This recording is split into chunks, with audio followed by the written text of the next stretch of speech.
Some days the world was meant to change. Your thoughts go bang, your eyes turn strange like a magnificently coloured kaleidoscope lens. No matter the hows or the whys or the whens, as the mountains have peaks and the seas have their waves, some days you just know you were born to be brave. I'm Amy Charlotte Keane, I'm an author, and I wrote this for myself as a reminder. The bravery in this instance is the challenging task of being yourself, your true, raw, flawed self that isn't perfect and shock horror some people may not like.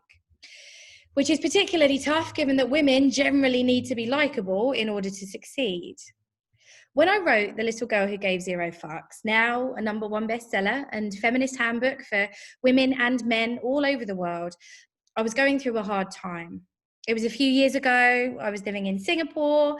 I hadn't really adjusted emotionally to the immigrant or expat life, not least because I think all you can eat brunches are overrated.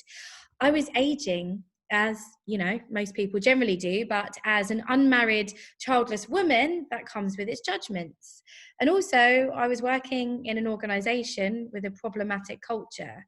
And as a leader within the APAC team, I was putting out a lot of fires all of the time. It was stressful, I was lonely, and I suffered what I guess you could call an existential crisis. So I wrote the book for myself, telling myself to be stronger and worry less, because worrying rarely achieves anything apart from making you sick. It's a fairy tale written in verse about a young girl called Elodie Rose, who lives in a town where every girl is required to carry around a basket. And those baskets are filled with fucks. Fluffy little creatures that represent their self-esteem. And every time someone makes a girl upset, ashamed, embarrassed, she must reach into her basket and hand out a fuck. Inevitably, by the end of each day, all girls' baskets are empty, and there's nothing sadder than an empty basket. One day, Elodie Rose decides to see what would happen if she leaves her bucks in her basket. I won't spoil the ending for you. The book is a consumer product. Having worked in advertising for the last 15 years, I think strict target audiences are a waste of time.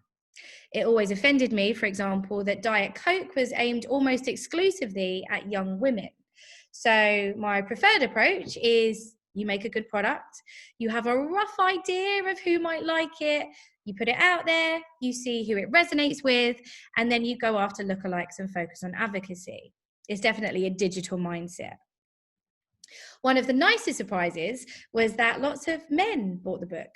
And also lots of women bought the book for their sons. I could never have just assumed that would happen. And any marketing strategy that tried to spark those behaviors might have felt inauthentic and manipulative.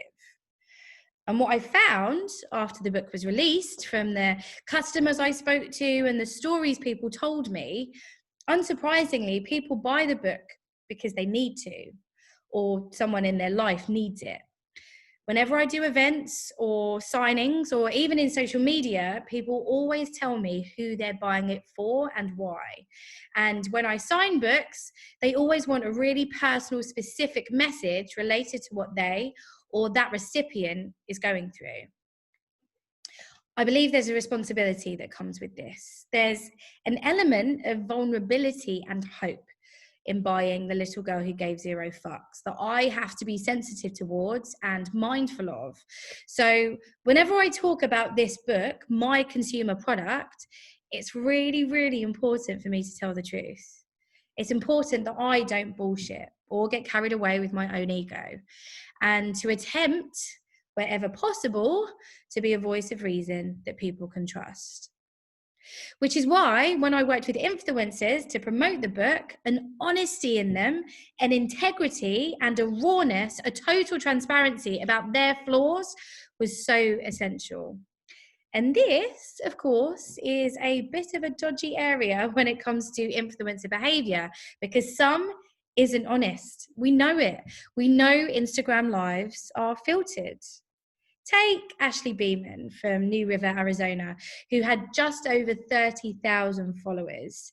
She stated her purpose on Instagram was to empower women to unlock their confidence so they can love their bodies and their businesses, giving tips on how to maintain a balanced and healthy lifestyle. She regularly shared workouts as the source of her weight loss, when in reality, she lost 16 kilograms after being prescribed Adderall, a prescription drug she was given for attention deficit disorder. I would fake my workouts for my social media followers and my business grew a ton. People were complimenting me, which spurred me on and made me feel great, Ashley said. She eventually came clean and now has a more modest 12,000 followers. What price for honesty? But stories like this, and there's a number, tell you that empowerment can be a deceptive game. This is why I sort of hate what International Women's Day has become in terms of its relationship with a capitalist society. There's a lot of dishonesty. For example, Amazon was a partner of International Women's Day 2020. International Women's Day is considered to be a significant step each year in the pursuit of a gender equal world. An equal world is an enabled world, it says on the website. According to a 2018 report by British workers' rights group Organise, who surveyed over 500 Amazon employees, female workers at Amazon are penalised for being pregnant. In 2017, a transgender woman sued the company, claiming she experienced repeated discrimination and harassment while she worked there. She was allegedly called he, she, and chick with a dick, among other insults. There's no insight as to whether this treatment of women stopped on the 8th of March, International Women's Day 2020, when Amazon were a partner. Perhaps that's how the multinational corporation celebrated such a momentous date in the feminist calendar. P.T. Barnum is hailed as the godfather of PR to any new student mastering the art of spin and message distribution. He's often associated with the phrase, "there's a sucker born every minute." As you may know, Barnum, in business in the 1800s, was most famous for P.T. Barnum's Grand Travelling Museum, Menagerie, Caravan and Hippodrome, a travelling circus and museum of freaks. This is his legacy, the colourful manipulation of the truth. In 1842, Barnum's first huge hoax was called the Fiji mermaid, a creature with the body of a monkey and the tail of a fish. Didn't exist. Got attention. But such behaviours obviously weren't left in the 19th century. Ashley Beeman's weight loss workouts didn't exist either. Barnum justified his hoaxes by saying that they were ads to draw attention to his travelling museum. "I don't believe in duping the public," he said, "but I believe in first attracting and then pleasing them." Does it matter if the source of empowerment is fake, if it empowers women nonetheless?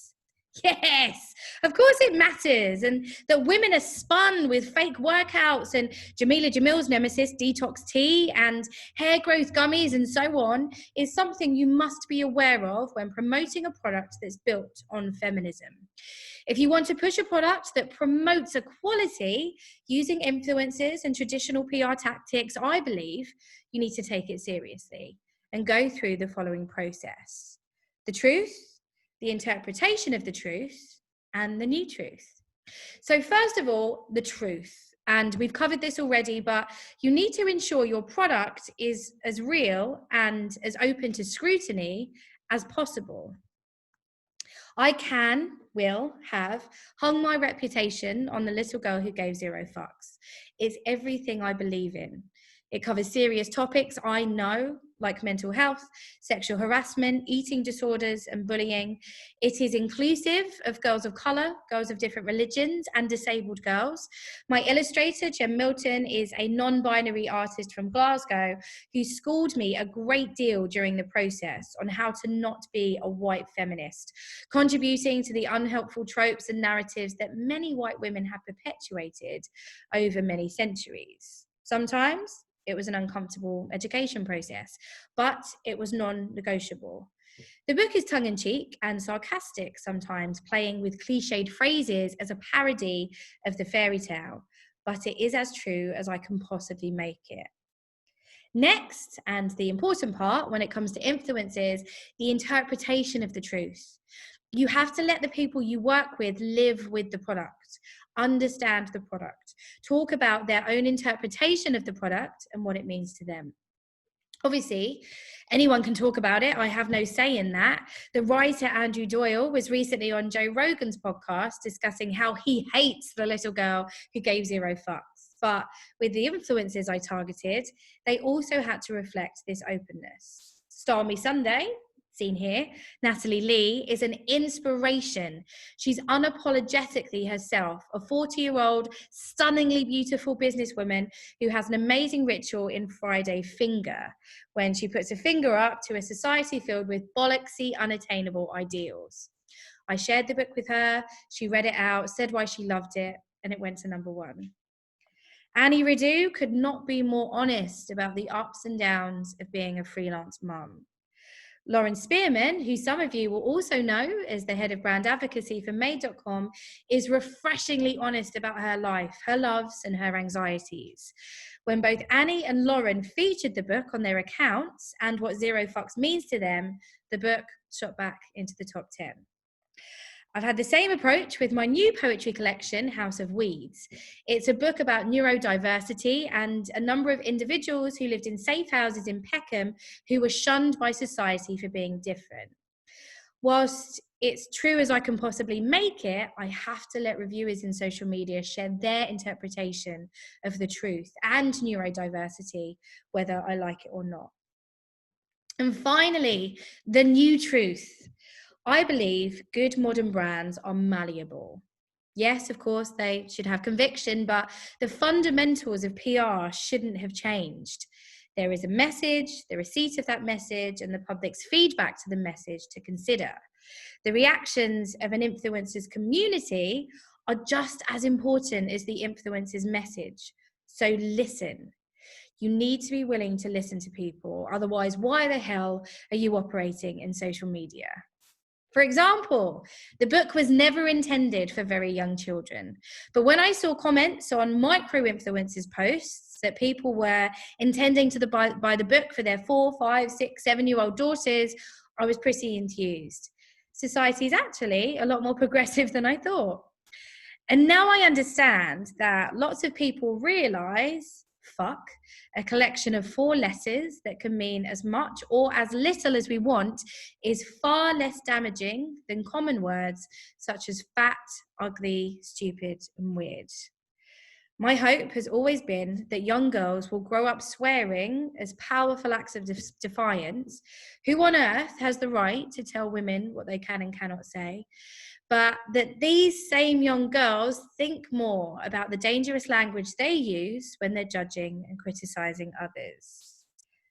None of this is spin, grandiose, Barnum-esque hype. Instead, it's the story of how a little book written to help me de-stress, thanks to social media's honest and trusted influences, has taken on a life of its own. Because despite the silly title and crazy illustrations, it's as real as it can possibly be.